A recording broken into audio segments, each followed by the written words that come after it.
Hey, welcome back, everybody. Today's the final scheduled day of the 2021 Alabama legislative session. Feels a little like there are only a couple bowl games left in college football season. What are we going to do after this? We'll keep up with what's going on down on Goat Hill at al.com/politics. Meantime, let's talk about a weekend shootout that left Birmingham police officers injured, a bad sewage spill on the coast, and this week's weather outlook. My name's Ike Morgan, and we're down in Alabama.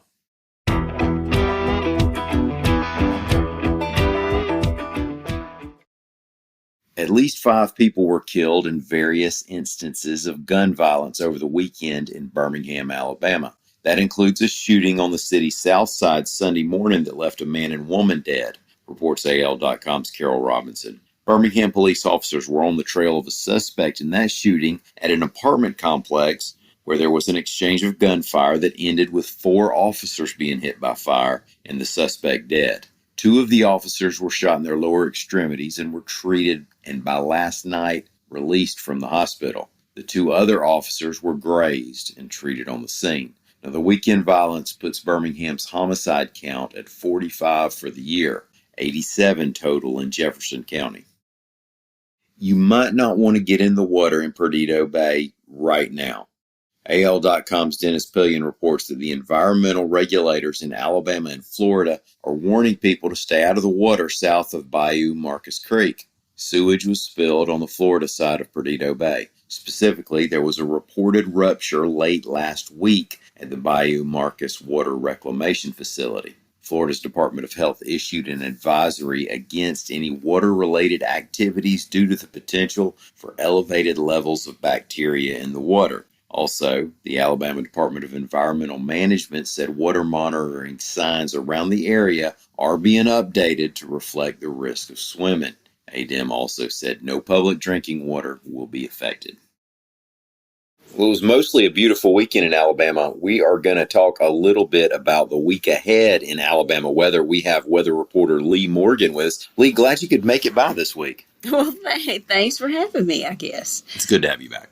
Well, thank you. I hope the people out there agree with you on that one. Weather this week is going to be a summer preview. So we're looking at it's going to start to get hot. It's time. I mean, let's face it, it's time for it to happen. So we're looking for temperatures to climb through the week. By this time next week, we should have highs in the 90s for a good part of the state. So it's here. I was slapping skeeters for the first time this past week. Yeah, well, we actually had a spring this year, so we can't complain too much. We didn't skip it like we usually do. But rain chances are going to be little to none for all week. So you're going to have to water those plants that you just planted all week. And then everything else looks kind of quiet. So one thing, if you're going to the beach, high risk of rip currents through at least Wednesday. So keep an eye on that. Then on Thursday, NOAA's going to release its hurricane season outlook for the Atlantic and the eastern North Pacific. So, we're getting to be that time. June the 1st is the official start of the hurricane season. So NOAA will offer its best guess as to how busy they think it'll be. I'm getting the feeling, and they were thinking it's going to be another above average season. And they've adjusted the numbers this year using more updated data. So the average Atlantic hurricane season has 14 named storms, that's tropical storms and hurricanes, 7 hurricanes and 3 major hurricanes, which is a category 3 or stronger storm. So we'll just, June the 1st is the day. In the past 6 years, we've had preseason storms. Hopefully that will not be the case this year, but just something to keep an eye on. It's time. It's time to get your stuff together.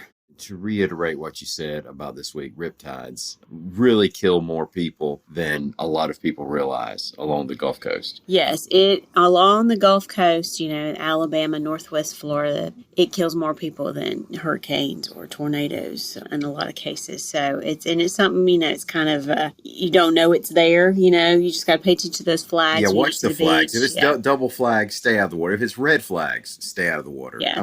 No matter how good of a swimmer you think you are, they just say stay out just to be on the safe side. It's going to be hot this week. It's going to be tough. You're just going to have to wiggle your toes in the water and just be content with that. The Gulf's not like a pool. It's not like the lake. It's not like the creek, any of it. So this is true. All right. Well, thanks, Lee. No problem.